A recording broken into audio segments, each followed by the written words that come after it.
很高兴您来到 Star 频道，现在订阅并分享频道会更有趣。最终票房5.3亿。事实证明，赵丽颖已走上了女演员的浴火之路。演员赵丽颖或许正在踏上一条女演员的浴火重生之旅。作为85后小花中的顶流，赵丽颖身上汇聚了许多鲜明的标签。例如，作为古装偶像剧女王，她凭借《花千骨》一举成名，开启了古装偶像剧大女主的时代。再比如那些成功转型的流量花，她凭借一部《风吹半夏》刚刚斩获飞天奖最佳女主角。赵丽颖的下一个目标显然是进军电影领域。尽管她主演的《西游之女儿国》和《乘风破浪》都曾取得约10亿票房，然而赵丽颖真正展现实力的作品正是这部国庆档的新片《浴火之徒》。影片的演员阵容包括肖央、刘烨以及冯德伦和潘斌龙。导演伍佰以其独具一格的个人风格，在国产犯罪片领域已成为备受期待的导演之一。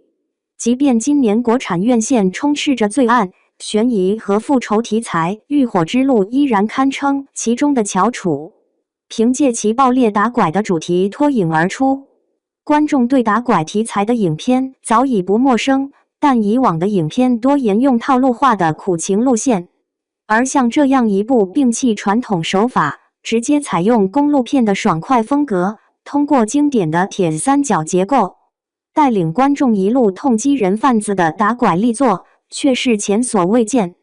影片首日上映刚过2个小时，票房已突破3500万元，猫眼更是预测最终票房将高达5.39亿元。尽管未必能夺得国庆档的票房冠军，但在犯罪类型影片中已经取得了相当不错的成绩。可以说，赵丽颖在春节档第20条中凭借《哑女母亲》一脚大放异彩之后，再次通过《浴火之路》这部作品，成功证明了自己的实力，挑起了女主的大梁。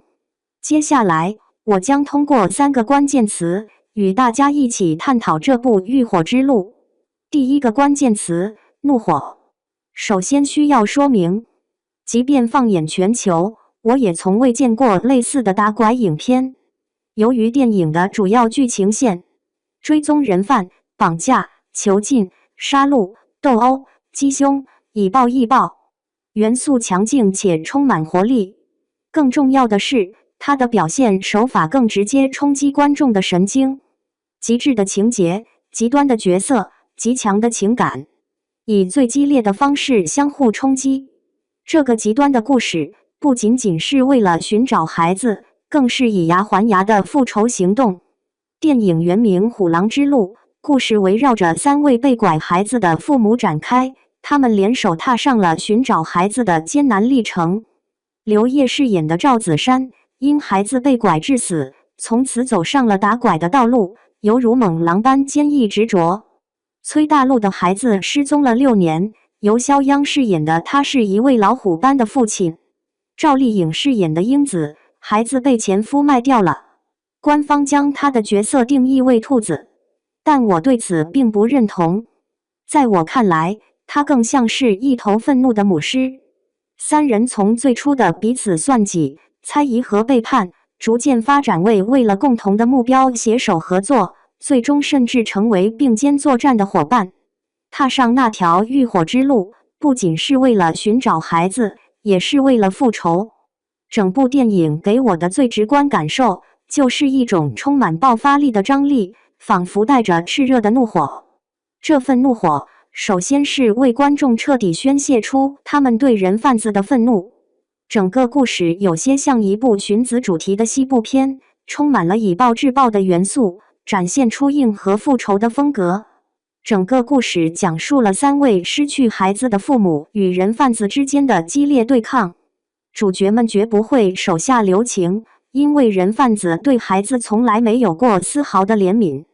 影片讲述了3人的经历，穿越黄沙，深入雨林，完整呈现出一条环环相扣的产业链，其中涉及人口贩卖、毒品交易、走私和赌博的相互勾结。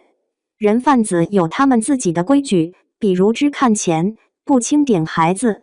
恶人既不应得到怜悯，也无需畏惧。父母的这条命，我拼了不要，也要让你血债血偿。因此，猛烈的复仇让恶人自食其果，彻底断绝了任何和解的可能。让我感到最过瘾的片段，就是三人闯入犯罪集团老巢后，毫不犹豫地将所有人打得落花流水。最后更是把冯德伦饰演的反派劫持到一尊倒下的大佛前。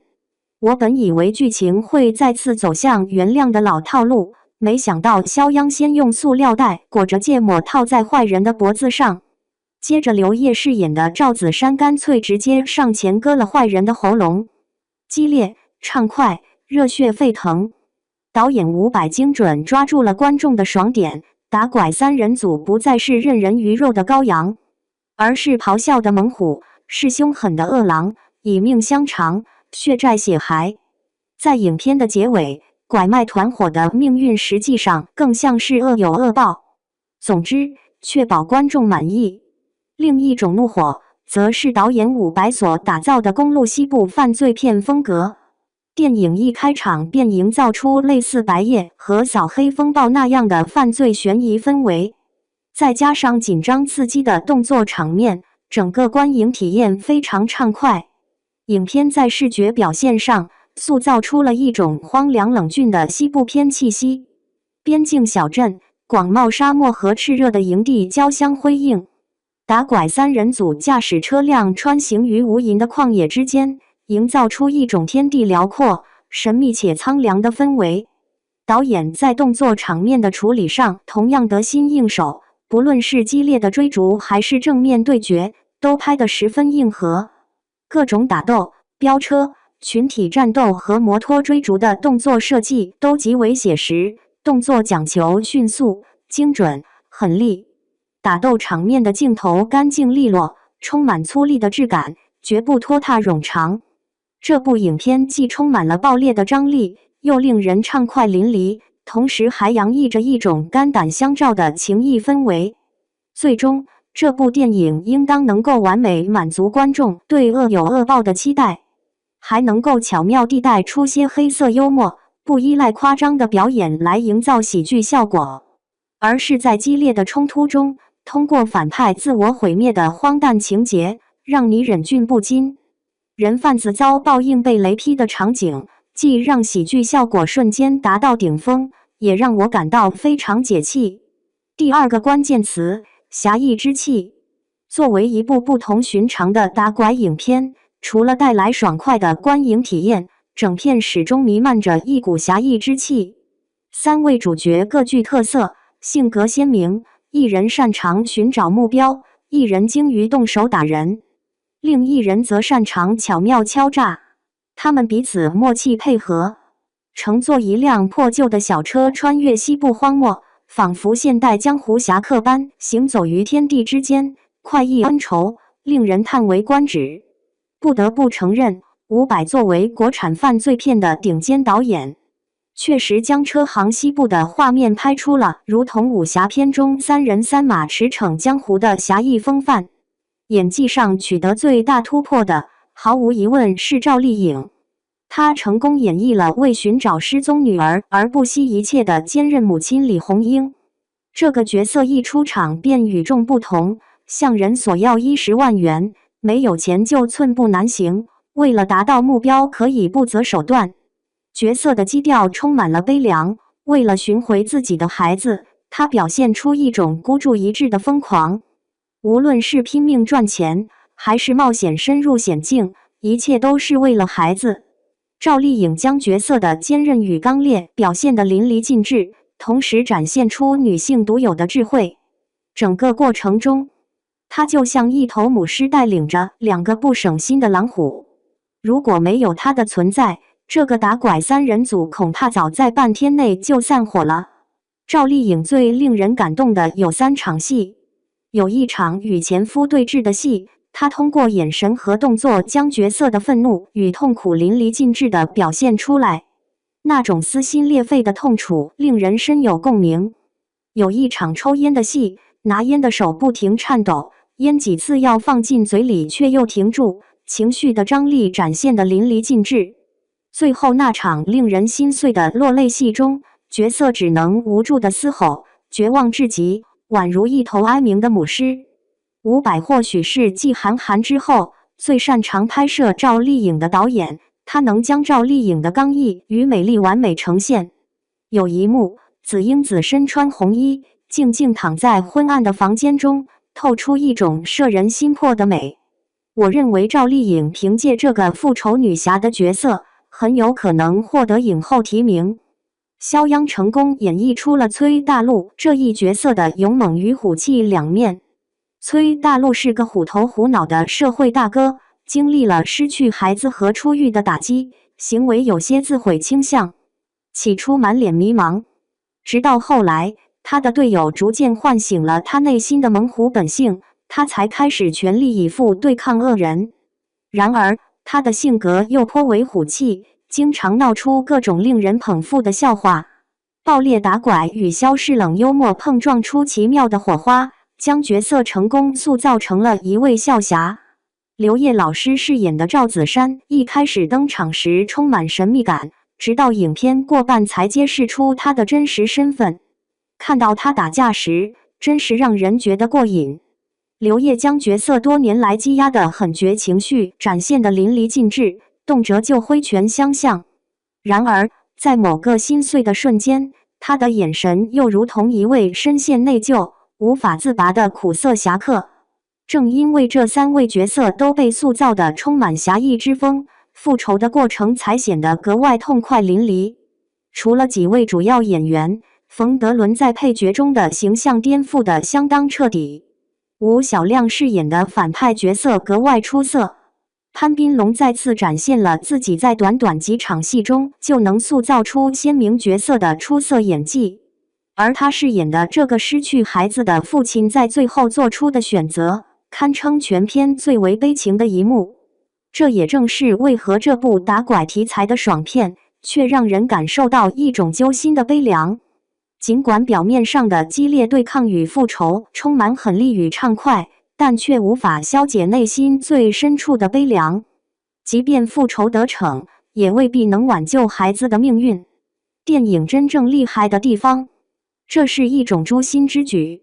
第三个关键词，畅快淋漓。以上提到的火气和侠气，仅仅是剧情的表面两个层次。导演并不想只是拍摄一部简单的复仇爽片，而是层层剥开，血肉模糊。这部影片并非毫无瑕疵，例如某些情节的处理略显匆忙，角色的背景与心理转变未能深入挖掘。此外，影片风格略显割裂，有时像公路片，有时又充满超现实元素，这些都在一定程度上影响了观众的观影体验。幸运的是，几位演员的精彩表现稳住了影片的质量。看完影片后，实际上他替观众实现了一个心中渴望却无法亲自做到的愿望，狠狠惩治人贩子。这部电影为观众狠狠出了一口恶气。电影最令人难以承受的，依然是那一幕幕不断刺痛观众内心的瞬间。比如拐卖集团对孩子的态度，不是把他们当作人，而是轻描淡写地视为货物。作恶之人无法察觉自己的恶行。冯德伦饰演的角色最后一句台词是：“你和你老婆再生一个不就好了？”因此，这部电影的开放式结局虽然带有几分超现实与梦幻色彩，但依然为许多失去孩子的家庭带来了一丝安慰。虽然恶有恶报，血债血偿让人痛快，但相比于让坏人永世不得超生，父母们最渴望的还是找到自己的孩子。整部《浴火之路》所展现的怒火、失控与癫狂，表面上似乎都源于人贩子的存在。最后的焦点又回到了主角自身，父母们该如何实现自我救赎？这正是电影过火所散发的独特魅力。它不仅仅是为了博取眼球，或单纯制造感官上的冲击，而是要设置一道关于人性的考题，让失去孩子的父母如何直面这灼热的真相。孩子对家长而言就是生命的全部。最大的痛苦在于，并非所有的悲剧都可以避免。只要人贩子依然存在，失孤在很大程度上就像是一道概率题。因此，影片的结尾实际上并非在传达复仇的成功，而是在表达对天下无拐的期盼。